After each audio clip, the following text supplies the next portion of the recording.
கர்த்தருடைய பரிசுத்த நாமம் மகிமைப்படுவதாக. உங்கள் யாவரையும் கர்த்தருடைய நாமத்தினாலே அவருடைய வார்த்தையை கவனமாய் கேட்பதற்கு நான் அன்போடு கூட வரவேற்கிறேன்.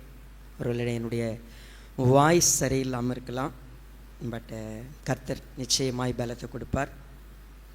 கண்களை மூடி கர்த்தருடைய வார்த்தைக்காக நம்மை ஒப்பு கொடுப்போம். பரிசுத்த பிதாவே, எங்களை நேசிக்கிறப்பா, தம்முடைய மகத்துவமான கிருபைகளுக்காக எப்பொழுதும் நாங்கள் நன்றி செலுத்துகிறோம். இன்றைக்கும் உடைய சமூகத்திலே நாங்கள் அமர்ந்து தம்முடைய வார்த்தையை தியானிக்க கூடியிருக்கிறோம். எங்களோடு கூட பேசுங்க, எங்கள் உள்ளம் தெளிவடையட்டும். தேவன் எதை எங்கள் இருதயத்தில் ஸ்தாபிக்க விரும்புகிறீரோ அது இன்றைக்கு நடைபெறும்படியாக எங்களை ஒப்புக் கொடுக்கிறோம். ஆசீர்வதிங்க. இயேசு ராஜாவின் நாமத்தில் ஒப்புக் கொடுக்கிறோம் நல்ல பிதாவே, ஆமேன். என்னோடு கூட உபாகமம் 10:12-13 வசனங்களை முதலாவது நாம் வாசித்து விடலாம். உங்களுக்காக நானே வாசிக்கிறேன். இப்பொழுதும் இஸ்ரவேலே,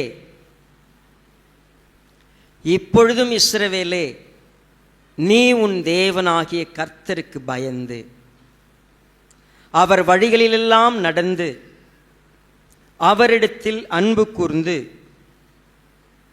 உன் முழு இருதயத்தோடும் உன் முழு ஆத்துமாவோடும் உன் தேவனாகிய கர்த்தரை சேவித்து இன்று நான் உனக்கு கற்பிக்கிற கர்த்தருடைய கற்பனைகளையும் அவருடைய கட்டளைகளையும் உனக்கு நன்மை உண்டாகும்படி கை கொள்ள வேண்டும் என்பதே அல்லாமல் வேற எதை உன் தேவனாகிய கர்த்தர் உன்னிடத்தில் கேட்கிறார்?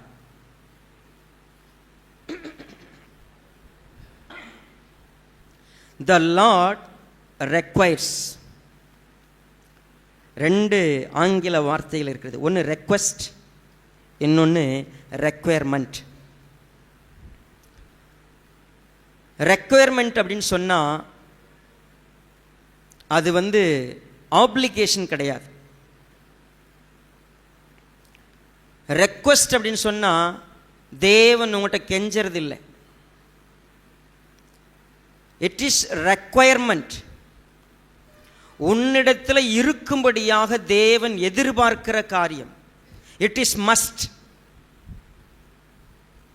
5 காரியங்கள், தயவுசெய்து இந்த 5 விரலை எப்பொழுதும் ஞாபகத்தில் வச்சுக்கலாம். 5 விஷயங்களை ஒரு மனுஷங்கிட்ட கர்த்தர் எதிர்பார்க்கிறார். என்ன எதிர்பார்க்கிறார்? 1, நீ தேவனாகிய கர்த்தருக்கு பயப்பட வேண்டும். 2, அவருடைய வழிகளில் நடக்க வேண்டும். 3, அவரிடத்தில் அன்பு கூற வேண்டும். 4, நீ அவரை சேவிக்க வேண்டும் முழு இருதயத்தோடும் முழு ஆத்துமாவோடும். 5வது காரியம், நீ அவருடைய கற்பனைகளையும் கட்டளைகளையும் கை கொள்ள வேண்டும். Fear, walk, love, serve and keep. 5 விஷயங்கள். ஸோ இப்போ நம்ம இப்படி இந்த 5 விஷயங்களை தியானிக்கிறதுக்கு முன்னாடி ஒரு வார்த்தையை கவனிங்க. இப்பொழுதும் இஸ்ரவேலே. இந்த வார்த்தை எந்த இடத்தில் வருகிறது? ஆக்சுவலாக ஐ கேன் லிஸ்ட் டவுன் எல்லாம் நடந்த பிறகும் சொல்ல போன கடைசியாக இப்போ கூட அப்படின்னு சொல்லலாம். அதான் அதுக்கு அர்த்தம். இப்பொழுதும் கூட ஒன்றும் கெட்டு போயில்லை அப்படின்னு நம்ம சொல்லணும். இல்லை, எல்லாம் நடந்துருச்சு. அது நடந்து வந்த விஷயங்கள் எல்லாம் லிஸ்ட் பண்ணால் பெரிய விஷயங்கள். இதெல்லாம் கடந்து வந்த பிற்பாடு கூட இப்போ கூட அப்படின்னு அர்த்தம். இப்பொழுதும் இஸ்ரவேலுங்கிற வார்த்தைக்கு என்ன அர்த்தம்? அதை கொஞ்சம் புரிஞ்சுக்கணும். அப்படின்னா கொஞ்சம் டிராவல் பண்ணி பார்க்கலாம். 8வது அதிகாரத்துக்கு வாங்க. முதல் வசனம் என்ன சொல்லுது? நீங்கள் பிழைத்து பெருகி கர்த்தர் உங்கள் பிதாக்களுக்கு ஆணையிட்டு கொடுத்த தேசத்திலே பிரவேசித்து அதை சுதந்தரிக்கும்படி நான் இன்று உங்களுக்கு விதிக்கிற எல்லா கட்டளைகளின்படியும் செய்ய சாவதானமாய் இருப்பீர்களாக. பாருங்க, நீங்க ரொம்ப கவனமா இருங்க. நான் உங்களுக்கு விதிக்கிற கட்டளைகளே நீங்க பெருகணும், நீங்க பிழைக்கணும், நீங்க நல்லா இருக்கணுமா, இதை செய்யுங்கன்னு சொன்னார். ரைட். இதை சொன்ன பிற்பாடு கர்த்தர் ஒரு முக்கியமான விஷயத்தை எச்சரிக்கிறார். என்ன எச்சரிக்கிறாரு? நீங்க போகிற தேசம் ஒரு அற்புதமான தேசம். கானான் தேசம் எப்படிப்பட்ட தேசம்? குறிப்பாக பாருங்க, 7வது வசனத்திலிருந்து பாருங்க. உன் தேவனாகிய கர்த்தர் உன்னை நல்ல தேசத்திலே பிரவேசிக்க பண்ணுகிறார். அது பள்ளத்தாக்குகளிலும் மலைகளிலும் இருந்து புறப்படுகிற ஆறுகளும் ஊற்றுகளும் ஏரிகளும் உள்ள தேசம். அது கோதுமையும் வார்கோதுமையும் திராட்சை செடிகளும் அத்தி மரங்களும் மாதுளை செடிகளும் உள்ள தேசம். அது ஒலிவ மரங்களும் எண்ணெயும் தேனும் உள்ள தேசம். அது தாழ்ச்சி இல்லாமல் அப்பம் புசிக்கத்தக்கதும் ஒன்றும் உனக்கு குறைவுபடாததுமான தேசம்.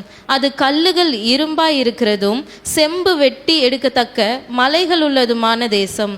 ஆகையால் நீ புசித்து திருப்தி அடைந்திருக்கையில் உன் தேவனாகிய கர்த்தர் உனக்கு கொடுத்த அந்த நல்ல தேசத்துக்காக அவரை ஸ்தோத்தரிக்க கடவாய். கவனிங்க, நீ கர்த்தருக்கு பயப்படணும், நீ அவரை தான் நேசிக்கணும், நீ அவர் சொல்றபடி நடக்கணும், நீ அவரை தான் சேவிக்கணும், அவர் சொல்றதை கடைபிடிக்கணும்னு சொல்லி கொடுக்கும் பொழுது ஒரு காரியம் சொல்லப்படுது. உன்னுடைய லைஃப் இனிமேல் எப்படி இருக்கும் அப்படின்னு கேட்டினா, நீ போகிற தேசம், நீ பிரவேசிக்க போகிற தேசம் ரொம்ப நல்ல தேசம்.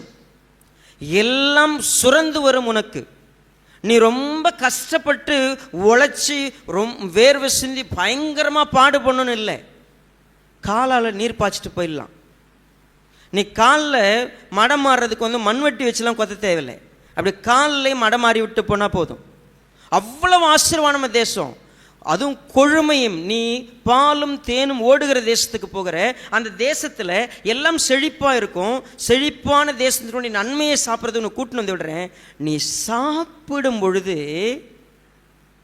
உன் இருதயம் கர்த்தருக்கு பயப்படுறதுக்கு மறந்துட போகுது, கர்த்தரை நேசிக்கிறதுக்கு மறந்துட போகுது, கர்த்தருடைய வழிகளை நடக்கிறதுக்கு மறந்துட போகுது. நீ கர்த்தரை சேவிக்கிறதுக்கு மறந்துடாத, கர்த்தருடைய கட்டளைகளை கை கொள்ள மறந்துடாத. எச்சரிப்பு. என்ன எச்சரிப்பு? எல்லாம் உனக்கு கர்த்தர் கொடுக்க போகிறார். கவனிங்க, வாழ்க்கையில் நமக்கு நன்மைகள் உண்டாகும் பொழுது நல்லா புரிஞ்சுக்குங்க, மனுஷன் யார் தெரியுங்களா? அவனுக்கு ஒரு சில நன்மைகள் கிடைக்கும் பொழுது அவன் எங்கிருந்து வந்தாங்கிறத ஈஸியாக மறந்துடுவான். மனிதனுடைய இயல்பு என்ன? தன்னுடைய ஆரம்ப நிலையை ஒரு மனிதன் மறந்து விடுவது இயல்பு. 99% we will forget. நம்முடைய ஹிஸ்டரியை தோண்டி பார்த்தீங்கன்னா தெரியும், நம்ம தாத்தா எங்கே இருந்தார், எந்த கோமணத்தை கட்டின்னு எங்கே தெரிஞ்சாருன்னு தெரியும். நம்முடைய வாழ்க்கையினுடைய ஒரு சந்ததிக்கு முன்னாடி நம்ம யார்? சீரியஸாக இங்கே உட்காந்துருக்கிற யாருமே பிரபுக்கள் குடும்பத்திலேருந்து வந்தவங்களோ ராஜாக்கள் குடும்பத்தில் வந்தவங்களோ யாருமே நம்ம இல்லை. எல்லாருமே ஒரு காலத்தில் எப்படி கஷ்டப்பட்டுன்னு தெரியும். ஆனால் தேவன் நம்மை கொண்டு வருகிற காலத்தில் நம்ம நன்மையை சாப்பிடும்படி இன்றைக்கி நம்ம அழகாக பேண்ட் சட்டை போட்டிருக்கிறோம். இன்றைக்கி நம்ம எல்லாமே இருக்குது, நம்மக்கிட்ட வசதி இருக்குது, வேலை இருக்குது, வருமானம் இருக்குது, சாப்பாடு இருக்குது. இங்கே யாரும் ஒருத்தரும் தினமும் சாப்பாட்டுக்காக போய் பிச்சை எடுக்கிறவங்க யாரும் இல்லைங்க. நிச்சயமாக பிச்சைக்காரங்க யாருமே இங்கே இல்லை, இறந்து திரியிறவங்க யாருமே இல்லை. நம்ம தேவன் நம்மை நன்றாய் வைத்திருக்கிற இடத்துல அவருக்கு பயப்படுற பயத்தை நம்ம இருதயம் ஈஸியாக விட்டுரும். நம்ம பயப்பட மாட்டோம். அப்படி சொல்லும்போது என்ன சொன்னார்னு கவனிங்க பாருங்க. 8வது அதிகாரத்தில் 11வது வசனத்தை பாருங்க. உன் தேவனாகிய கர்த்தரை மறவாதபடிக்கும் நான் இன்று உனக்கு விதிக்கிற அவருடைய கற்பனைகளையும் நியாயங்களையும் கட்டளைகளையும் கை கொள்ளாமற் போகாதபடிக்கும் எச்சரிக்கையாயிரு. நீ கை கொள்ளாமல் போகாதபடிக்கு எச்சரிக்கையாயிரு. நல்லா சாப்பிடும் பொழுது, திருப்தியா இருக்கும்போது, நீ திருப்தி அடைஞ்சாவே நீ ஆட்டோமேட்டிக்காக உனக்கு பயம் போயிடும், அன்பு போயிடும், எல்லாம் போயிடுங்க. ஒரு மனுஷன் அவன் நினைக்கிறபடியெல்லாம் எல்லாம் கிடைக்குதுன்னா, நீங்கள் தயவுசெய்து உங்களன்னு சொல்கிறத விட ஒட்டுமொத்த உலகத்தினுடைய இயல்பது. ஈஸியாக நம்ம கர்த்தருக்கு பயப்பட மாட்டோம், கர்த்தரை நேசிக்க மாட்டோம், கர்த்தருடைய வழிகளில் நடக்க மாட்டோம், அவரை சேவிக்க மாட்டோம், அவருடைய வார்த்தைகளை அவர் ஒருவேளை கட்டளை கொடுத்துருக்கிறாரா அதை கை கொள்ள மாட்டோம். இது மனித இயல்பு. சரி, ஃபர்ஸ்ட் ரீசன் இது. நீ செழிப்பானா மறந்துடாத. இது ஒரு ஆங்கிள். இது அப்படி அவர் என்ன சொல்றாரு, ஒருவேளை செழிப்பா இருக்கும் பொழுது என்ன நடக்குமா அப்படின்னு கேட்டீங்கன்னா 15வது வசனம். உன்னுடைய பின் நாட்களில் உனக்கு நன்மை செய்யும் பொருட்டு உன்னை சிறுமைப்படுத்தி உன்னை சோதித்து கொள்ளிவாய் சர்ப்பங்களும் தேள்களும் தண்ணீர் இல்லாத வறட்சியுமுள்ள பயங்கரமான பெரிய வனாந்திர வழியாய் உன்னை அழைத்து வந்தவரும் உனக்காக பாறையான கண்மலையிலிருந்து தண்ணீர் புறப்பட பண்ணினவரும். இப்ப கவனிங்க, இந்த 15வது வசனம் நம்முடைய லைஃப்னுடைய இன்னொரு பார்ட்டை சொல்லுது. ஒன்று செழிப்பான நன்மையை சாப்பிட்றது ஒன்று, இன்னொன்று என்னன்னா சிறுமை, இன்னொன்று சோதனை, இன்னொன்று வியாதி, இன்னொன்று பெரிய வனாந்தர வழியாக நடக்கிறது, இன்னும் சொல்லப்போனால் தண்ணி இல்லாத காலம். ஜஸ்ட் அப்படியே ஆப்போசிட். ஒன்று எல்லாமே சுரந்து வரும் ஆரோக்கியம் நன்மை, இன்னொரு பக்கம் சிறுமை வருத்தம் கஷ்டம் கண்ணீர் எல்லாம். இது ரெண்டு பார்ட்டும் லைஃப்பில் உண்டு. அப்படி பாருங்க, நீ ஒரு விஷயம் புரிஞ்சுக்கணும். நீ உன்னோட லைஃப்பில் ஒரு காலத்தில் நீ சிறுமைப்படுத்தப்பட்டிருந்த, ரெண்டாவது உனக்கு சோதனை இருந்துச்சு, நீ தண்ணீர் இல்லாத வறட்சியான பயங்கரமான பெரிய வனாந்தரமான வழியாக நீ நடந்து வந்த. இது எல்லாத்துலேயும் கவனித்து பார்த்தீங்கன்னா 16வது வசனம் பாருங்க. உன் பிதாக்கள் அறியாத மன்னாவினால் வனாந்தரத்திலே உன்னை போஷித்து வந்தவருமான உன் தேவனாகிய கர்த்தரை நீ மறவாமலும் என் சாமர்த்தியமும் என் கைபெலனும் இந்த ஐஸ்வர்யத்தை எனக்கு சம்பாதித்தது என்று நீ உன் இருதயத்தில் சொல்லிக் கொள்ளாமலும் இருக்க கவனிக்கணும். எகிப்தில் இருந்தாங்க, வனாந்தரத்தில் வந்தாங்க, எத்தனை விதத்தில் கர்த்தர் அவங்களை நடத்தினாரு. அப்பெல்லாம் கர்த்தர் நடத்துறான்னு சொல்லிட்டு இப்போ வசதியான உடனே இப்போ இதெல்லாம் யார் செஞ்சுதே? ஏன் வேலை, ஏன் ஞானம், ஏன் திறமை, எந்து. கவனிங்க, ஒரு மனுஷன் எப்போ மனுஷனுடைய மனசு என்ன தெரியுமா செய்யும்? ஏன் நான் சம்பாதிக்கிறேன், ஏன்டா நீ இப்படி பண்ணுற, இதெல்லாம் என்ன, நீ கொஞ்சம் பொறுப்பாக இருக்க மாட்டியா? நான் சம்பாதிக்கிறேன், யாருக்கு நான் பதில் சொல்லணும்? நான் ஒவ்வொரு மாதமும் நான் கஷ்டப்பட்டு சம்பாதிக்கிறேன், நான் ஏன் இஷ்டமாக செய்யக்கூடாதா? ஏன் விருப்பத்தின்படி வாழக்கூடாதா? தெரியுங்களா, மனுஷனுடைய மனசு என்ன செஞ்சிடும்? உண்மையாகவே கொஞ்சம் காலத்தில் தேவனுக்கு ஒருத்தருக்கு பயப்படுற பயம், ஒரு மனுஷனுக்கு வருமானம் கூடி இருக்குது, அவன் நல்ல செல்வாக்கா இருக்கிறான், அவனுக்கு எல்லாம் சுரந்து வருதுன்னா அதை கொடுக்கிற தேவனை நேசிக்கவும் மாட்டான், அவருக்கு பயப்படவும் மாட்டான். கொஞ்சம் காலத்தில் அவனுடைய பணம் அவனை ராஜாவாக்கி இருக்கும், அவனுடைய பலம் அவனை ராஜாவாக்கி இருக்கும், அவனுக்கு இருக்கிற சம்பத்து கண்ணை மறைச்சிடும். ஈஸியர். இது ஒன் பார்ட். ரெண்டாவது பார்ட்டுக்கு வருவோம். 9வது அதிகாரம் 1வது வசனம். இஸ்ரவேலே கேள், நீ இப்பொழுது யோர்தானை கடந்து உன்னிலும் ஜனம் பெருத்ததும் பலத்ததுமான ஜாதிகளை துரத்தி வானத்தை அளாவிய மதில் சூழ்ந்த பெரிய பட்டணங்களை பிடித்து ஏனாக்கின் புத்திரராகிய பெரியவர்களும் நெடியவர்களுமான ஜனங்களை துரத்திவிடப் போகிறார். இவர்கள் செய்தியை நீ அறிந்து ஏனாக் புத்திரருக்கு முன்பாக நிற்பவன் யார் என்று சொல்லப்படுவதை நீ கேட்டிருக்கிறாய். கவனிங்க, இப்போ ஏனாக்கியர் அப்படின்னு சொன்னா, இந்த 12 பேர் வேவு பார்க்க போனாங்கல்ல, போயிட்டு வந்து ஒரு ரிப்போர்ட் கொடுத்தாங்க பாருங்க. ரிப்போர்ட்டில் அவங்க என்ன தெரியுமா சொல்லுவாங்க? அவங்களுடைய பார்வையில் அவங்க அவ்வளோ பெருசாக இருந்தாங்க, ஜெயின்ஸ் ராட்சதர்கள் இருந்தாங்க, மிக உயரமானவங்க, பயங்கரமாக இருப்பாங்க. சொல்ல போனால் உலகம் முழுக்க ஒரு வார்த்தை சொல்லப்படுது, ஏனாக்கு புத்திரருக்கு எதிராக நின்று ஜெயிச்ச உலகத்தில் யாருமே கிடையாது, யாராலையும் ஜெயிக்க முடியாது, அவ்வளோ பலசாலிகள். உண்மையாகவே 12 பேரில் அந்த 2 பேர் அந்த பலத்தெல்லாம் பார்த்தா பயந்து வந்து என்ன சொன்னாங்க? ஐயோ, நம்மளால் அவங்கள என்ன பண்ண முடியாது, எதிர்க்க முடியாது. கவனிங்க, இப்போ கர்த்தர் சொல்கிறாரு, நீங்கள் விசுவாசிங்க, நீங்கள் ஜெயிப்பீங்கன்னு கூப்பிட்டு போனார். சொல்ல போனால் இவங்க போயிட்டு ஜெயிச்சு எல்லாத்தையும் வாங்கின பிற்பாடு இவங்க மனசு என்ன தெரியுமா சொல்லுமா? பாருங்க, குறிப்பாக 5வது வசனம். உன் நீதி நிமித்தமும் உன் இருதயத்தினுடைய உத்தமத்தின் நிமித்தமும் நீ அவர்கள் தேசத்தை சுதந்தரிக்கும்படி பிரவேசிப்பதில்லை. கவனிங்க, இப்போ நம்ம 8வது அதிகாரத்தில் என்ன பார்க்குறோம்? ஒரு மனுஷன் ஒன்றுமில்லாத இருந்தான், அவனுக்கு எல்லாம் கொடுக்கப்படும் பொழுது அவன் அதிகாரமுடையவனா, வேலை வாங்கின பிறப்பு, அது வருமானம் வர ஆரம்பித்த பிறகு, செல்வாக்கா மாறின பிறகு பழச மறந்துட்டு இதெல்லாம் நான் அப்படின்னு சொல்கிற இடத்துக்கு போகிறது ஒரு பக்கம் தப்பு.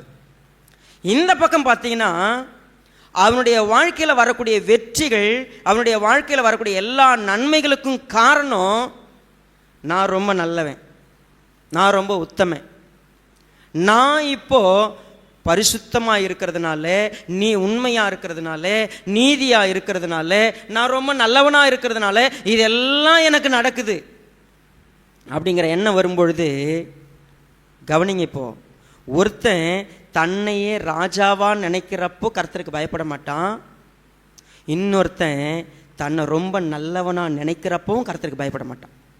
என்னங்க இது? இது சரியான்னு கேட்டா, சுயநீதி உடைய யாரும் கர்த்தருக்கு பயப்பட மாட்டாங்க. ஒருவேளை சுய பலத்தை நம்பி போறவன் கர்த்தருக்கு பயப்பட மாட்டான்னு இன்னொரு பக்கம். இந்த 9வது அதிகாரம் என்ன சொல்லுது? கர்த்தர் ஏதோ இதெல்லாம் உனக்கு நடக்கிறதுக்கு காரணம் நான் உத்தமமாக இருந்தேன், நான் உண்மையாக இருந்தேன், நான் நீதியாக இருந்தேன், அதனால தான் இதெல்லாம் என்னால் சாதிக்க முடிச்சு நீ நினச்சேன்னா, ஒரு விஷயத்தை நீ புரிஞ்சுக்கோ, நீ யாருன்னு உனக்கு ஒரு பிக்சர் காட்டுறேன்னு சொல்லி கர்த்தர் பேசுறாரு. என்ன பேசுறாரு? 6வது வசனம் பாருங்க. ஆகையால் உன் நீதி நிமித்தம் உன் தேவனாகிய கர்த்தர் உனக்கு அந்த நல்ல தேசத்தை சுதந்தரிக்க கொடார் என்பதை அறிய கடவாய். ஏன்னா நீ யார் தெரியுமா? நீ வணங்கா கழுத்துள்ள ஜனம். நீ ஒரிஜினலா யாரு?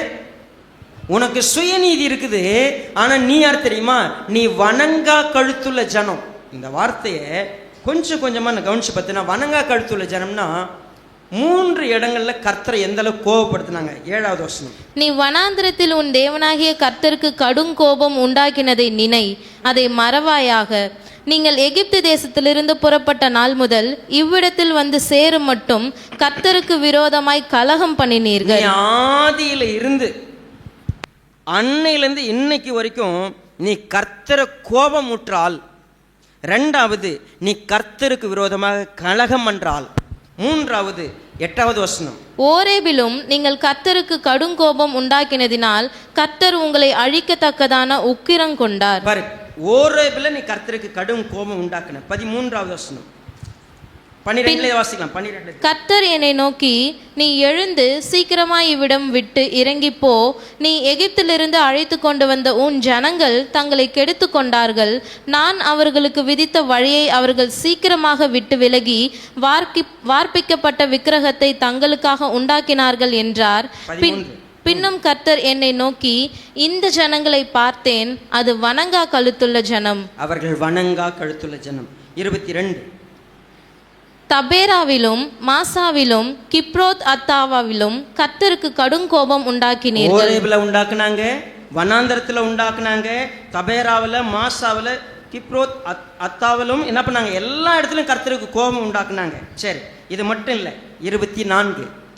நான் உங்களை அறிந்த நாள் முதற்கொண்டு நீங்கள் கர்த்தருக்கு விரோதமாக கலகம் பண்ணுகிறவர்களாயிருந்தீர்கள். நான் உங்களை தெரிஞ்ச நாள் முதற்கொண்டு உங்களை ஃபர்ஸ்ட் பார்த்தல, அன்னையிலேருந்து இன்னைக்கு வரைக்கும் நீங்கள் கலகம் பண்ணுறவங்க, நீங்கள் கோபம் ஊட்டுறவங்க, நீங்கள் சரியில்லாதவங்க.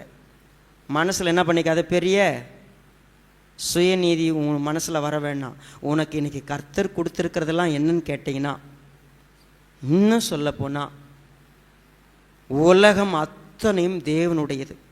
ஏன் 10வது அதிகாரத்தில் அதை வாசிக்கலாம். 14வது வசனம்.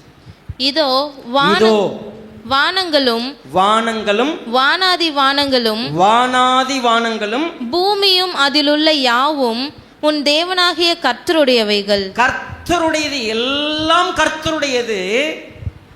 ஆனாலும் கர்த்தர் உன் பிதாக்கள் மேல் அன்பு கூறும் பொருட்டு அவர்களிடத்தில் பிரியம் வைத்து அவர்களுக்கு பின் அவர்களுடைய சந்ததியாகிய உங்களை இந்நாளில் இருக்கிறபடியே சகல ஜாதிகளுக்குள்ளும் தமக்கென்று தெரிந்து கொண்டார். சரி, கவனிக்கிறீங்களா? இப்போ இந்தியாவுடைய மக்கள் தொகை எவ்வளோ தெரியல இல்லை? இப்போ 140 கோடி. 140 கோடியில் எத்தனையோ கிறிஸ்தவ தேவாலயங்கள் இருக்கிறது, கிறிஸ்தவ மத கூடங்கள் இருக்கிறது, ஆராதிக்கிறார்கள், தொழுது கொள்ளுகிறார்கள். ஆனால் இன்றைக்கு நம்மை தனித்துவமாய் கூட்டி உட்கார வைத்து ஒரு விஷயம் சொல்றாரு. 140 கோடி மக்கள்ல தேவன் உன்னை விசேஷித்தவனாய் தனக்கு சொந்தமாயிருக்கும்படி தெரிந்து கொண்டார். எல்லாரையும் தெரிஞ்சுக்கல. சரி, அழைக்கப்பட்ட அழைப்பை பாருங்கள். அநேகர் பிரபுக்கள் இல்லை, அநேகர் வல்லவர்கள் இல்லை. நீங்க அழைச்சிருக்கிற எல்லாரையும் மற்றவர்களோடு ஒப்பிட்டு பாருங்க. ஒரு நாளைக்கு நீங்க ஒருவேளை 5 ஸ்டார் ஹோட்டலுக்கு போனீங்க அப்படின்னு சொன்னா, ஒருவேளை ஹைடெக்காக இருக்கிற இடங்களுக்கு போனீங்கன்னா தெரியும் அவர்கள் எப்படி செலவு செய்கிறார்கள், எப்படி சாப்பிடுகிறார்கள், எந்த விதமான உடை உடுத்துகிறார்கள், எந்த விதமான வாகனங்களை பயன்படுத்துகிறார்கள். நீங்கள் போய் பாருங்க. அவர்களை நம்ம ஒப்பிட்டு பார்த்தோம்னா we are not wealthy people. நம்மளால் சொல்ல முடியாது. ஒருவேளை சாப்பாடு நீங்கள் அதிகபட்சம் எவ்வளோ ரூபாய்க்கு சாப்பிட்ருவீங்க? நாம் போயிட்டு ஒருவேளை மதிய உணவு 130 ரூபா இல்லை 150 ரூபா, இங்கே டோல்கேட்டில் போனால் அன்றைக்கி பார்த்தா 200 ரூபா பில்லு ஒரு மதிய சாப்பாடு. 200 ரூபாயா? ஒரு பட்டை சாதம் வாங்கினா 30 ரூபா 35 ரூபாயில் முடிச்சுட்டு போயிடுவேன். இது என்னடா 200 ரூபா சாப்பாடு? நம்ம கேள்வி கேட்குறோம். 200 ரூபா நமக்கு பெரிய காசு. ஒரு வேளை ஆகாரம் 20,000 ரூபாய்க்கு சாப்பிட்றவன் இருக்கிறான், 2 லட்சம் ரூபாய்க்கு சாப்பிட்றவன் இருக்கிறான். இந்த உலகத்தில் அவ்வளோ பேர் இருக்கிறாங்க, அப்படிப்பட்டவங்க இருக்கிறாங்க. ஆனால் அவங்களெல்லாம் கர்த்தர் தமக்கு பயந்திருக்கும்படி, தம்மை சேவிக்கும்படி, தம்மை நேசிக்கும்படி, தம்முடைய வார்த்தைகளை கை கொள்ளும்படி, தான் சொல்லுகிற வழியில் நடக்கிறபடி தெரிந்து கொள்ள யாரை தெரியுங்களா கூப்பிட்டாரு? உங்களையும் என்னை தான் கூப்பிட்டார். சுயநீதி உடையவர்களாய், பெருமை உடையவர்களாய், பாவத்தில் விழுந்து கிடக்கிற ஒரு மனிதனாய் போகாதபடிக்கு என் வாழ்க்கையில் 2ஐயும் காண்பித்திருக்கிறார். என்ன காண்பித்திருக்கிறார்? ஒரு நேரம் நான் சிறுமைப்படுத்தப்பட்டவனாக இருந்தேன், ஒரு நேரம் நான் கண்ணீரில் இருந்தேன், ஒரு நேரம் துன்பத்தை மட்டுமே அனுபவித்திருந்தேன், ஒரு நாள் தண்ணி கிடைக்காம இருந்தேன், சாப்பாடு இல்லாமல் இருந்தேன் ஒரு நாள். ஆனால் கர்த்தர் கூட்டு வந்து என்னை சுபிட்சமாய் அநேக பிரச்சனைகளுக்கு மத்தியிலும் கூட ஆகாரம் கொடுத்து அற்புதமாய் பாதுகாத்து தம்முடைய வசனத்தை கேட்டு அவருக்கு கீழ்ப்படிஞ்சு பயந்து வாழ கூப்பிட்டா நான் என்ன தெரியுமா செய்கிறேன்? எனக்கு ஒரு சில நேரங்களில் பொருட்கள் கிடைக்குதுன்னா ஏன் கை செய்து ஏன் பலம் செய்துன்னு நான் என்னை மையப்படுத்தி கர்த்தருக்கு பயப்படாமல் போயிடுறேன். இன்னொன்று, எல்லாம் எனக்கு சக்ஸஸாக இருக்கும்போது என் மனசு என்ன சொல்லுது? நான் உண்மையாக இருந்ததுனால, நான் இது வரைக்கும் சரியாக இருந்ததுனால என் வாழ்க்கையில் இதெல்லாம் வந்துச்சு.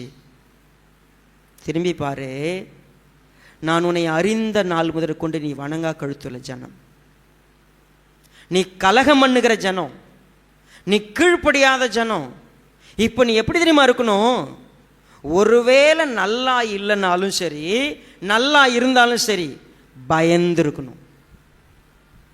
நல்லா இல்லைன்னு சொன்னா நீ என்ன தெரியுமா நினைக்கிற? வாழ்க்கையில் உனக்கு கர்த்தர் மேலேயே வெறுப்பு வருது. என்னை ஏன் கர்த்தர் இப்படி வச்சிருக்கிறாரு? அப்போ கூட நீ பயப்படுறதில்லை. உன்னை சிறுமைப்படுத்தும் போதும் நீ பயப்படுறதில்லை. நீ இப்போ தண்ணீர் இல்லாத பொழுதும் பயப்படுறதில்லை. உனக்கு வருத்தங்கள் வரும்பொழுதும் நீ பயப்படுறதில்லை ஒரு பக்கம். இன்னொரு பக்கம் எல்லாம் நிறைவாய் கிடைக்கும் போது நீ பயப்படுறதில்லை. 2 பேலன்சிங் கவனிச்சு பாருங்க. கஷ்டமாக இருக்கிற மனுஷன் கர்த்தருக்கு பயப்படுறான்னு கேட்டால் இல்லவே இல்லை. இன்றைக்கி நீங்கள் கடந்து போகிற பாதையில் உங்களுக்கு ஒரு பிரச்சனை வருது, ஒரு போராட்டம் வருது, ஒரு வருத்தம் வருது, துன்பத்தில் நீங்கள் கடந்து போகிறீங்க. ஐயோ, இப்படிப்பட்ட நிலையில் நான் கர்த்தரை பற்றிக்கணுன்ற பயம் வர்றதில்லை. இந்த பக்கம் கர்த்தர் எல்லாவற்றையும் கொடுக்கும் பொழுது எனக்கு பயம் வர்றதில்லை. கவனிச்சு பாருங்க. இந்த இப்போதும் இஸ்ரவேலுன்னு சொன்னதுக்கு முன்னாடி இதையெல்லாம் சொல்லிட்டு மோசே சொல்கிறார், எப்பா முதல் முறை கர்த்தர் நீங்கள் பயந்திருக்கு கற்றுக்கொள்ளும்படி, பயத்தை கற்றுக்கொள்வதற்காக நீங்கள் பயந்து கர்த்தருக்காக உண்மையாக இருக்கணுங்கிறதுக்காக என்ன தெரியுமா பண்ணாரு?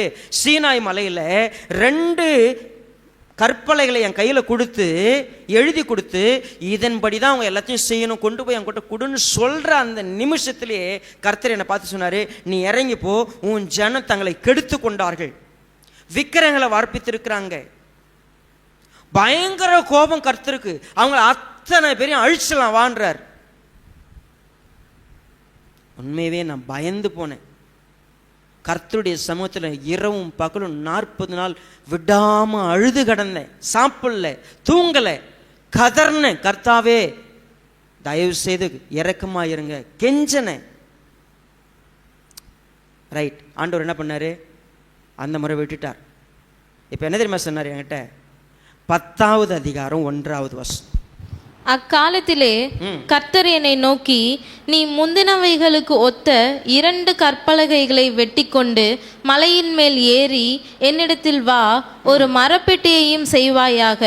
நீ உடைத்து போட்ட முந்தின பலகைகளில் இருந்த வார்த்தைகளை நான் அந்த பலகைகளில் எழுதுவேன், நீ அவைகளை பெட்டியிலே வைப்பாயாக என்றார். பாருங்க 4வது வசனம். முன்னே சபை கூடி வந்த நாளில் கர்த்தர் மலையில் அக்கினி நடுவிலிருந்து உங்களுக்கு விளம்பின 10 கற்பனைகளையும் அவர் முன் எழுதியிருந்த பிரகாரம் அந்த பலகைகளில் எழுதி அவைகளை என்னிடத்தில் தந்தார்.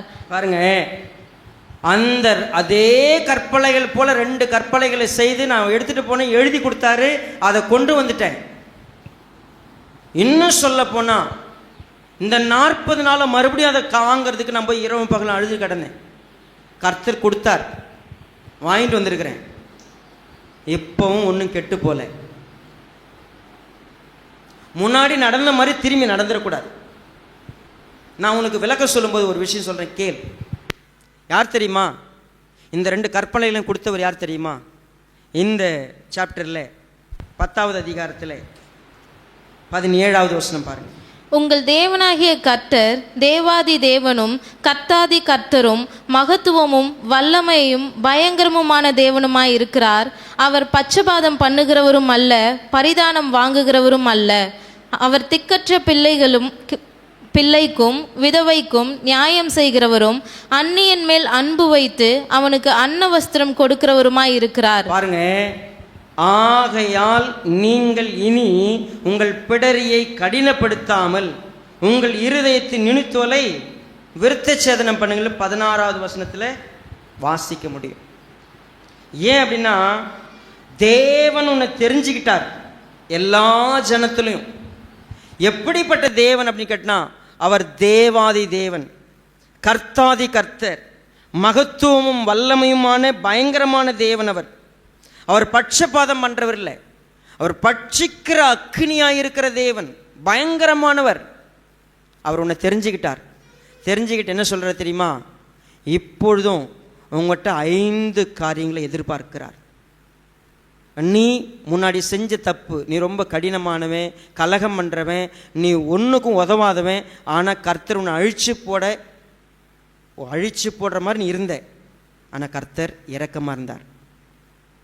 தயவுசெய்து இந்த செய்தி கேட்குற யாராக இருந்தாலும் சரி, இன்றைக்கு உங்கள் லைஃப்பில் ஒன்று துன்பத்தின் வழியாய் கடந்து போகும்போதும் பயப்படாத இருக்கிற நபரா, இல்லை எல்லாம் நல்லா தான் போயிட்டுருக்குது அப்படின்னு சொல்கிறப்பையும் பயப்படாத இருக்கிற ஆளா? நீங்கள் பயப்படலைன்னா என்ன நடக்கும் நம்ம இன்றைக்கி வாசிக்க போகிறோம். பயப்படுறது அப்படிங்கிறது தேவன் நம்மக்கிட்ட எதிர்பார்க்கிற காரியம். சரி, நான் உங்ககிட்ட எதிர்பார்க்கறது என்ன? ஆஸ் எ பாஸ்டர் நான் ஒவ்வொரு முறையும் கூட சொல்கிறேன், நீங்கள் தேவனை ஆராதிப்பதற்குன்னு குறிக்கப்பட்ட நேரத்தை கடந்து வருவது அவரை அவமானப்படுத்துகிற செயல். நீங்கள் ஒரு நிமிஷம் லேட்டாக வந்தால் கூட நீங்கள் அவரை அவமானப்படுத்துறீங்க. டிஸ்ரெஸ்பெக்ட். நீங்கள் கர்த்தரை அவமானப்படுத்துங்க. என்ன இல்லை, ஆராதனை இல்லை. இங்கே உங்களுக்காக இருக்கிற தேவனை நீங்கள் பாட்டு உங்கள் இஷ்டத்துக்கு நடக்கிறீங்க, உங்கள் விருப்பம் போல் செய்கிறீங்க. காரணம் சொல்லுவீங்க, எங்களுக்கு பஸ் லேட்டு, எங்களுக்கு இந்த காரணம் அந்த காரணம். Every week you have a reason. You don't have a fear. இங்கே உட்காரப்போ சொல்லியிருக்கிறேன், கவனமாக உட்காருங்கன்னு சொல்லிட்டு, கர்த்தரை பாடுங்கன்னு சொல்கிறோம், வசனத்தை கவனமாக கேளுங்கன்னு சொல்கிறோம். நோ, ஏன் தெரியுமா, எவ்ரிதிங் பிகம் நமக்கு டைலூட்டட் ஆயிடுச்சு. பழக பழக பாலம் பிடிக்கிற மாதிரி கர்த்தருடைய பிரசன்னம் கூட நமக்கு புளிச்சு போச்சு. நமக்கு அதுக்கு உறவில்லை. நாயை கூப்பிட்டா எட்டி மூஞ்சி நக்கிற மாதிரி நாயை நீங்கள் சும்மா கூப்பிட்டு பாருங்கள், அது அங்கே இருக்கிற வரைக்கும் அப்படியே அமைதியாக இருக்கும். நீங்கள் கிட்ட கூட்டணும் எட்டி மூஞ்சி நக்கும். அதுக்கு என்ன தெரியுமா அர்த்தம்? அதுக்கு மதிப்பு தெரியாது. கர்த்தர் பூச்சக்கரத்தில் உள்ள யாரையும் விட உன்னை கூப்பிட்டாரு, ஆனால் உனக்கு பயம் இல்லாத போது. உன்னை தான் தெரிஞ்சுக்கிட்டார். நீ தான் பயப்படணும், நீ தான் சேவிக்கணும், நீ தான் அன்பு கூறணும், நீ தான் நடக்கணும், நீ தான் கடைபிடிக்கணும். நீ செய்யாத வேற யாரும் செய்ய போறதில்லை. கர்த்தர் உங்கள்கிட்ட மேண்டேட்டரியா ரெக்குயர்மெண்ட், இட் இஸ் ரெக்குயர்மெண்ட். நீங்கள் ஒரு ஜாபுக்கு போகணுன்னா தெர் ஆர் சர்டன் ரெக்குயர்மெண்ட்ஸ். நீங்கள் தேவனுடைய பிள்ளையா இருக்கணுமா, சர்டன் ரெக்குயர்மெண்ட்ஸ் இஸ் தேர். நீங்கள் கர்த்தருடைய பிள்ளையா இருக்கணுமா, நீங்கள் கர்த்தருக்கு பயப்படாத கர்த்தருடைய பிள்ளையா இருக்க முடியாது. கர்த்தரை முழு இருதயத்தோடு நேசிக்க முடியல, கர்த்தரை முழு இருதயத்தோடு சேவிக்க முடியல, ஜஸ்ட் லீவ் இட்.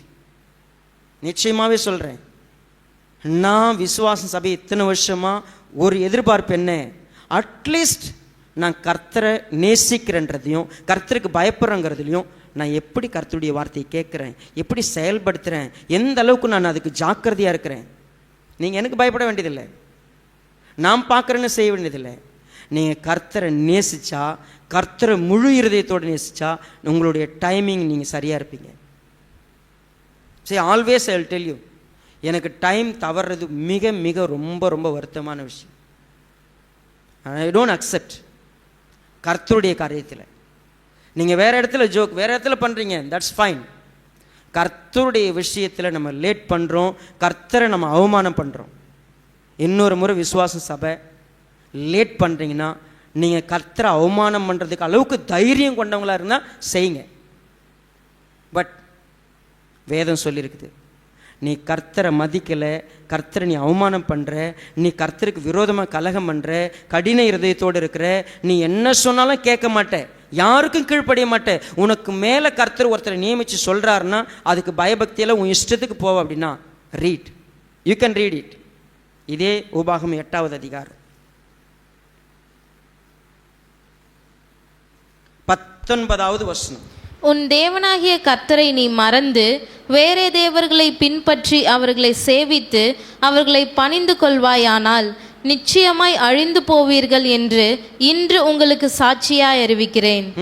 உன் தேவனாகிய கர்த்தருடைய சத்தத்திற்கு நீங்கள் கீழ்ப்படியாமற் போவதினால் கர்த்தர் உங்களுக்கு முன்பாக அழித்த ஜாதிகளைப் போல நீங்களும் அழிவீர்கள்.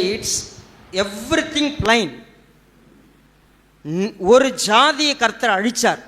ஏன் அழிச்சாரு? சும்மா அழிச்சாரா? பதில் சொன்னார் அவர். அதை பாருங்க, சொல்ல போனா இந்த ஜாதியை நீ அழிக்கும் பொழுது அவர்கள் கர்த்தருக்கு விரோதமாய் எமோருடைய பாவம் நிறைவாச்சு கர்த்தர் அவங்களை அழிச்சார். கர்த்தர் சும்மா ஒன்று அழிக்கலை, அவங்களுடைய பாவம் நிறைவாச்சு அவங்களை அழிச்சார். உனக்காக அவங்களை அழிச்சாரு, ஒன்று அழிக்க மாட்டார்னு நினச்சிட்டு இருக்காத. நான் சர்ச்சில் இருக்கிறேன், கிருபையின் காலத்தில் இருக்கிறேன், நான் அப்படியே எல்லாம் பாருங்க, கர்த்தர் ரொம்ப இரக்கமாக இருக்கிறார். உண்மையாகவே சொல்கிறீங்களா? நீங்கள் துணிகரம் கொண்டு உங்கள் இஷ்டத்துக்கு நடக்கிற எல்லாத்தையும் கர்த்தர் விட்டு பார்த்துக்கிட்டே இருக்கிறார். அது நானாக இருந்தாலும் சரி, ஒட்டுமொத்த மனிதனையும் பார்த்து கர்த்தர் சொல்லுவார், நான் பார்த்துக்கிட்டே இருக்கிற உன்னை, நீ என்றைக்காவது திரும்புவ, பயப்படுவ, மாற்றிப்ப, என்னை சேவிப்ப, எனக்காக நீ வருவன்னு சொல்லி எதிர்பார்த்துக்கிட்டு இருக்கிறேன். நான் உங்கள்கிட்ட எதிர்பார்க்குறதுல 5 காரியம். நீ உண்மையாக எனக்கு பயப்படணும், நான் சொல்கிற வழியில் நீ நடக்கணும், என்னை நேசிக்கணும், உண்மையாக முழு இருதயத்தோடு என்னை சேவிக்கணும், நான் உனக்கு விதிக்கிற கற்பனைகளையும் கட்டளைகளையும் நீ கை கொள்ளணும். வேறு எதையும் நான் உங்கள்கிட்ட கேட்கல. நான் உங்கள்கிட்ட இந்த 5 காரியத்தை எதிர்பார்க்குறேன். நீங்கள் உங்கள் மனசில் இப்போ கை வச்சு சொல்லுங்கள், நான் உண்மையாகவே கர்த்தருக்கு பயப்படுறேன்னா? கர்த்தருக்கு பயந்தா இன்றைக்கு நான் இருக்கிற நிலைமையில் இருப்பேனா? கர்த்தரை நான் உண்மையாகவே நேசித்தா நான் இன்னைக்கு இருக்கிற நிலைமையில் இருப்பேனா? நான் அவர் வழிகளில் நடக்கிறதுக்கு எந்த அளவுக்கு நான் அவருடைய சத்தத்தை கேட்குறேன்? என்கிட்ட ஒரு சகோதரி கேட்குறாங்க, அவங்க புதுசாக சர்ச்சுக்கு வந்தவங்க. அவங்க என்ன கேட்டாங்க தெரியுங்களா? பாஸ்டர், நான் ஒரு 5 வருஷத்துக்கு முன்னாடியான செய்தியை யூடியூப்பில் கேட்குறேன், இந்த 5 வருஷமாக இதான் சொல்கிறீங்க, 5 வருஷமும் ஒரே செய்தி கிடைக்கிறது, மக்கள் திருந்தவே மாட்டாங்களா? என் கேள்வி இதுதான். நம்ம சபைக்கு லேட்டாக வர்றதை பற்றி பேசி பல வருஷம் ஆச்சு. நீங்கள் கர்த்தரை சேவிக்கிறதுக்கு ஆட்களை தேடுறதாகுதுங்க. திருமண விஷயங்களாகட்டும், உழைக்கிறவங்க உழைச்சிக்கிட்டு இருப்பாங்க, ஏமாத்தணும்னு நினைக்கிறவங்க ஏமாத்திக்கிட்டே இருக்கிறோம். யாரோ செய்யட்டும், எனக்கு என்ன? கர்த்தருடைய வேலை அங்கே இருக்குது. ஒருத்தவங்க செய்யும் பொழுது மீதி என்னென்னலாம் என்னால் சப்போர்ட் பண்ண முடியும். எத்தனை பேர் விலகி விலகி ஓடுறேன்னு தெரியுங்களா? நீங்கள் நினைக்கிங்க, நான் இந்த சபையை வந்து சுத்தம் பண்ணுறதுக்கு நீங்கள் கடைசியாக வந்து எத்தனை வருஷம் ஆச்சு? இந்த சபையில் உங்களுடைய முழு இருதயத்தோடு வேலை செஞ்சு எத்தனை வருஷம் ஆச்சு? யாரோ ஒருத்தவங்க காலைல சாப்பாடு வடிக்கிறதுக்கு கை உதற அந்த வயசான அப்பா, அவர் வந்து வடிக்கிறதுக்கு இருக்கணும். எத்தனை ஆண்கள் நம்ம இருக்கிறோம்? யாரும் இந்த பக்கம் எட்டி பார்க்கறது இல்லை. உண்மையவே சொல்லிட்டுங்களா, சர்ச்சை பார்த்து நீங்கள் குறை சொல்கிறதில்ல, அவ்வளோ சீக்கிரம் சொல்லிடுவீங்க. ஆனால் உழைக்க சொல்லி கூப்பிட்டு பாருங்க, பாத்திரம் கழுவுறதுக்கு ஒரு 4 ஆண்கள் கழுவுறாங்க. சரி, ஆண்கள் பெண்கள் கிடையாது, சரி அவங்க கழுவும்போது நான் ஒரு நாள் கழுவுறேன், நீங்கள் நில்லுங்கன்னு சொல்கிறதுக்கு எத்தனை பேர் நிற்கிறோம்? கர்த்தருக்காக கர்த்தரை சேவிக்கிற ஆட்கள் எங்கே இருக்கிறோம்? சொல்லப்பட்ட வார்த்தைக்கு கீழ்ப்படுகிறவங்க எத்தனை பேர் இருக்கிறோம்? கர்த்தர் இங்கே ஒன்று வேற யாரும் பேசல, கர்த்தர் தான் பேசுகிறாரு. ஆனால் என் இருதயம் இப்போ கூட சொல்லிட்டுங்களா, எத்தனை இருதயம் கடினமாக இதை கேட்டுனுக்குது எனக்கு தெரியும். I will tell you. கர்த்தர் உங்களை பாதுகாத்து இரக்கம் காட்டி கையில் பிடிச்சி ஐயோ வெயிட் பண்ணிருக்கிறார். ஒரு நாள் உங்கள் லைஃப்பில் நீங்கள் கர்த்தருக்கு கீழ்ப்படியில், நான் கை கொள்ள மாட்டேன், நான் என் இஷ்டத்துக்கு இருப்பேன், தட்ஸ் ஃபைன். உங்களுடைய ரிசல்ட் வேறு. கர்த்தருக்கு பயப்படுற பயங்கிறது, இப்போ கூட உனக்கு பயம் வரல, இந்த செய்தியிலையும் உனக்கு பயம் வரலன்னா உனக்கு என்னைக்கும் பயம் வராது. இந்த வார்த்தைகளை கேட்கும்பொழுது நான் பயப்பட மாட்டேன், நான் என்ன வேற ஏஜென்ட் ஆட்டம், நீங்கள் வந்து வேற, நான் என்ன கடவுளுக்கு ஏஜென்ட்டு அப்படியா? இல்லை, உங்கள்கிட்ட பேசிட்டு அதே செய்தி எனக்கும் வந்துட்டுருக்கு. இந்த செய்தியை நானும் தான் கேட்டுட்ருக்கிறேன், எனக்கு தான் சேர்த்து தான். நான் கர்த்தருக்கு பயப்படுறதை கற்றுக்கணும். உங்கள்கிட்ட ரெக்குயர்மெண்ட் இது. நீ கர்த்தருக்கு பயப்படணும், கர்த்தரை நேசிக்கணும், கர்த்தருடைய வழிகளில் நடக்கணும், அவருடைய கட்டளையும் கற்பனையும் கை கொள்ளணும், அவரை சேவிக்கணும். இந்த 5 விஷயம் உங்கள் லைஃப்பில் போய் நான் உண்மையவே கை கொள்கிறேன்னா, நடக்கிறேன்னா, நேசிக்கிறேன்னா, சேவிக்கிறேன்னா, பயப்படுறேன்னா, எப்படி திருப்பி போட்டாலும் சரி எனக்கு பயம் இருக்கணும் கர்த்தர் மேலே. என்னை ஒருத்தர் பார்த்துக்கிட்டு இருக்கிறார், என் கூட ஒருத்தர் இருக்கிறார், எங்கே இருந்தாலும் அவர் என் கூட இருக்கிறார், நான் என்ன செய்ய போகிறேன்? உண்மையாகவே உங்க கூட முழு இருதயத்தோடு நேசிச்சா, எந்த நேரமும் நான் கர்த்தர் மேலே அன்பு இருந்துச்சு, நான் எப்படி இருப்பேன்? கர்த்தருக்காக என்ன செய்வேன்? ஸோ நம்ம உண்மையவே விசுவாசம் திருச்சபையா, நம்பிக்கை திருச்சபையா, இல்லை ஆன்லைனில் இருந்திருக்கிற சகோதர சகோதரிகளா, இந்த ஐக்கியத்தில் இருக்கிற எந்த பிள்ளையாக இருந்தாலும் சரி, ஒருவேளை சுயநீதி உடையவனாய் மாறிடாதபடிக்கு, அல்லது என்னுடைய பிரச்சனைகளுக்கெல்லாம் காரணம் கர்த்தர் தான் சொல்லி ஒதுங்கி போயிடாதபடிக்கு, இல்லை எல்லா செல்வமும் கிடைக்கும்போது நான் சம்பாரிச்சது என்னதுன்னு சொல்லி போயிடாதபடிக்கு, இருதயம் மேட்டிமையாகவோ அல்லது தாழ்வு மனப்பான்மையாகவோ சுயநீதியாகவோ மாறி தேவனுக்கு பயப்படாமல், தேவனை நேசிக்காமல், தேவனை சேவிக்காமல் என் இஷ்டத்துக்கு போவன்னு சொன்னான், பயங்கரமான தேவன் அவர். தேவாதி தேவன், கர்த்தாதி கர்த்தர், அவர் ராஜாதி ராஜன். அவருக்கு முன்பதாக நான் எப்படிப்பட்டவனாய் ஜீவிக்க கற்றுக்கொள்ள வேண்டும். இனி ஒரு காலம் என் தேவன் இந்த இடத்துல 2 பேர் கூட அவர் இருக்கிறேன்னு சொல்லிட்டார். அவர் வந்த பின்னால் நான் வருவேன்னா அவரை விட நான் பெரிய ஆள். நீங்கள் சொல்லலாம் எனக்கு இந்த வேலை அந்த வேலை, அந்த எனிதிங், எந்த சாக்கு போக்குமே இல்லைங்க. நான் விரும்பினா, நான் முயற்சி பண்ணால் நிச்சயம் முடியும். நீங்கள் அந்த ஒரு 1/4 மணி நேரம் லேட்டு, அரை மணி நேரம் லேட்டு சொல்கிறீங்கல்ல, அதை நீங்கள் ஒரு அரை மணி நேரம் முன்னாடி எந்திரிக்கலாம், அரை மணி நேரம் முன்னாடி ஸ்டார்ட் பண்ணலாம், அரை மணி நேரத்துக்கு முன்னாடி எல்லாமே பண்ணிடலாம். ஒருவேளை சர்ச்சு 9 மணிக்குன்னா கண்டிப்பாக 9:30 வருவீங்க நீங்கள். தயவு செய்து இனிமேல் யாராவது நீங்கள் லேட்டாக வருவீங்கன்னா,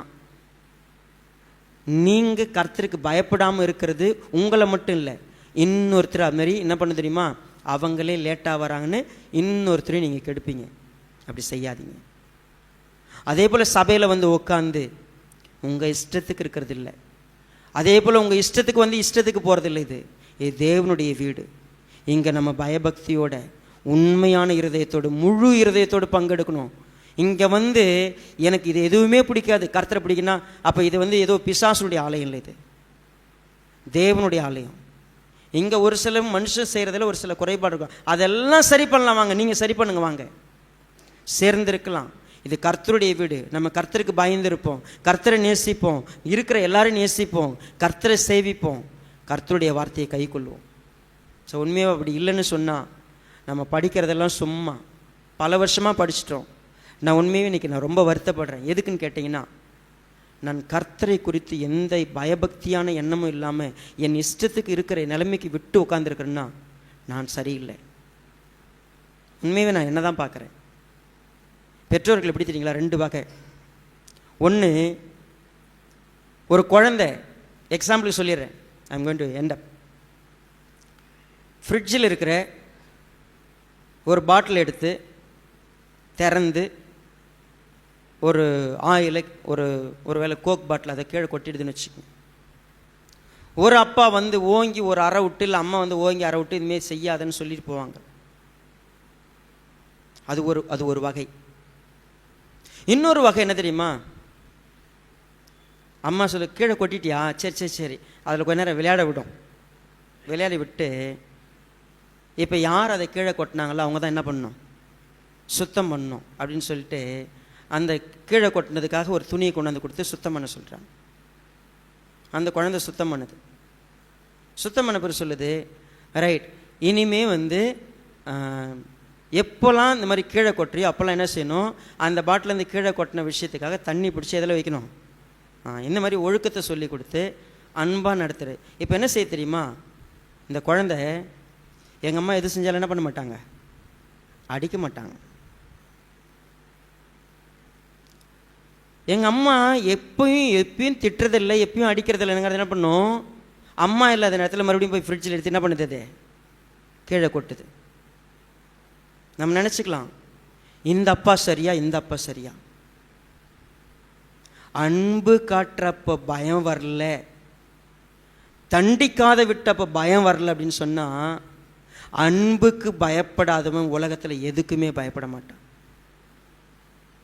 நம்ம கர்த்தர் கிருபையாக இருக்கிறாரு, தண்டிக்கிறது இல்லை எல்லாம். இப்போ கூட சரி, இவ்வளோ நாள் ஆயிடுச்சு, நீ எவ்வளோ சொன்னாலும் திரும்பி போய் நீ அதே நபர். என்ன கேட்டாங்க பாருங்க, இத்தனை வருஷமாக ஜனங்க அப்படி தான் இருக்காங்க. அப்படியே தான் இருக்கிறோம். ஆதியிலேருந்து உன்னை கூட்ட நாள்லேருந்து இன்னைக்கு வரைக்கும் நீ வணங்கா கழுத்துல ஜனன்னு எனக்கு தெரியும், நீ கலகம் பண்ணவன்னு எனக்கு தெரியும். பட் இன்றைக்கும் இப்போதும் சொல்கிறேன், இப்போ கர்த்தர் சொல்கிறாரு, பயப்படு.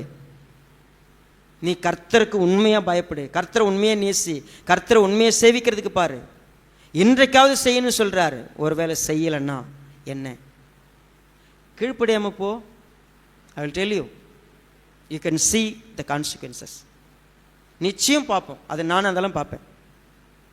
தேவ பிள்ளையே, கர்த்தர் உன்னை தடவி கொடுத்து அன்பாக இருந்தார் ரைட். ஆனால் விசுவாசம் சபை எப்பயுமே கண்டிக்குது, எச்சரிக்குது, புத்தி சொல்லுது. நான் அதுக்கு எப்போ பயந்துருக்கிறேன்? அன்பாக சொன்னாவும் பயப்பட போகிறதில்ல, கண்டிச்சாலும் பயப்பட போகிறதில்ல. எப்போ எனக்கு பயம் வரும்? மோசே சொன்னார், இப்போதும் இஸ்ரவேலே, இவ்வளோ நாளாக ஆயிடுச்சு, நீ எத்தனை இடத்துல கர்த்தர் உன்னை அடித்தாரு, நீ திருந்தலை, இப்பொழுதும் உன்னிடத்தில் எதிர்பார்க்கறத நான் உனக்கு சொல்கிறேன் கேள். நீ உன் தேவனாகி கர்த்தருக்கு பயந்து அவர் வழிகளிலெல்லாம் நடந்து அவரை நீ நேசித்து உன் முழு இருதயத்தை முழு ஆத்மாவோடு என்ன பண்ணு, அவரை சேவித்து, இன்று நான் உனக்கு விதிக்கிற கற்பனைகளையும் கட்டளையிலும் கை கொள்ள வேண்டும் என்பதை அல்லாமல் வேறு எண்ணத்தை தேவனிடத்தில் கேட்கிறார். அது மட்டும்தான் கேட்குறார். See, 5 requirements. நான் இன்னைக்கு இந்த ரெக்குயர்மெண்ட்ஸில் எத்தனை என்கிட்ட இருக்குது? திங்க் பண்ணி பார்க்கலாம். கர்த்தரத்தில் ஒப்பு கொடுப்போம். கண்களை முடிச்சோம் பண்ண. நல்ல தகப்பனே, இரக்கமுள்ள அப்பா, நன்றியோடு உங்களை துதிக்கிறோம், ஸ்தோத்தரிக்கிறோம். இந்த உலகத்தில் பயத்தை கற்றுக் கொடுக்குறவங்க நிறைய வகையில் இருக்கிறாங்க. தீ இருக்குதுன்னா அந்த தீயில் போய் சுட வச்சுட்டு இனிமேல் தீ உன்னை சுடன்னு கற்றுக்கொன்னு சொல்லி கொடுக்குறவங்க இருக்கிறாங்க. ஐயோ தீ உன்னை சுற்றுன்னு கதறி துடிச்சு சொல்லி கொடுக்குறவங்க இருக்கிறாங்க.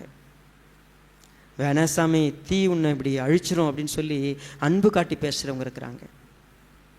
எந்த வகையில் சொல்லி கொடுத்தாலும் தீ என்னை அழிக்குங்கிறதுல எனக்கு பயம் வர்றதுக்கு என் இருதயம் அதை எடுத்துக்கொள்ளாமல் போச்சுன்னா அழிய போகிறது நான் தாங்கிறத இன்னும் நான் உணர்றதில்லை. கர்த்தாவே, நாங்கள் உங்களை அவமானம் பண்ணுறவங்களா, அசட்டை பண்ணுறவங்களா, கடின இருதயத்தோடு கடைசி வரைக்கும் எங்கள் வாழ்க்கையில் கஷ்டத்தில் இருந்தாலும் சரி, நன்மையில் இருந்தாலும் சரி, உம்மை மறக்கிற பிள்ளைகளாக நாங்கள் இருக்கிறோங்கிறது தான் இஸ்ரவேல் எங்களுக்கு கண்ணாடியை போல் காட்டியிருக்குது. நாங்கள் எங்கே பயப்படுறோம்? உங்களுக்கு எந்த இடத்துல நாங்கள் பயத்தை காமிக்கிறதில்ல. உங்கள் மேலே அன்பு வச்சிருக்கிறேன்னு காமிக்கிறதில்ல. நாங்கள் நினச்சா எங்கள் விருப்பம்தான் எல்லாம். எங்களை மன்னிச்சிருங்கப்பா. இன்றைக்கி எங்களுக்கு அந்த உணர்வை கொடுங்க. இனி வரக்கூடிய காலங்களில் உங்களுக்கு பயப்படுற இருதயத்தை தாங்க. எங்கள் சிந்தைப்படி நாங்கள் போகாதபடி, எங்கள் நோக்கத்தின்படி போகாதபடி, எங்கள் விருப்பத்தின்படி இல்லாதபடி உங்களுக்கு பயப்படுற பயத்தை தாங்க. பயப்படாதவங்க எத்தனை பேர் அழிஞ்சு போனாங்கன்னு வேதம் எங்களுக்கு நிச்சயம் வெளிப்படுத்தி இருக்குது. கர்த்தருக்குரிய காரியத்தில் கூட நான் பயப்படலை. உண்மையவே நான் யாராக இருப்பேன்? பயங்கரமாக இருக்கக்கூடிய தேவனுக்கு முன்பதாக பயப்படுற இருதயம் எனக்கு இல்லைன்னு சொன்னா, அன்பு காட்டுகிற தேவனிடத்தில் நான் பயப்படலைன்னு சொன்னா, எனக்கு யார் எப்போ சொல்லி தருவான்? ஆண்டவரே, இங்கே கூடியிருக்கிற இதில் ஐக்கியப்பட்டிருக்கிற ஒவ்வொருவருக்கும் இந்த பயத்தை கொடுங்க. எங்களுடைய இருதயம் பயத்தினால் நிரம்பட்டும். பயப்படுகிறவளாய் மாற உதவி செய்யுங்க. பயந்து கர்த்தருக்கு சேவை செய்ய உதவி செய்யுங்க. கர்த்தரை நேசிக்க உதவி செய்யுங்க. கர்த்தருடைய வழியில் நடக்க உதவி செய்யுங்க. நீங்கள் எங்களுக்கு விதிக்கிற கற்பனைகளையும் கட்டளையும் கை கொள்ள உதவி செய்யுங்கப்பா. இறக்கப்படுங்கப்பா. எங்களோட கூட பேசுனதுக்காக நன்றி. செயல்படுற பலன் தாங்க. இயேசு ராஜா நாமத்தில் ஒப்புக் கொடுக்கிறோம் நல்ல பிதாவே. ஆமென்.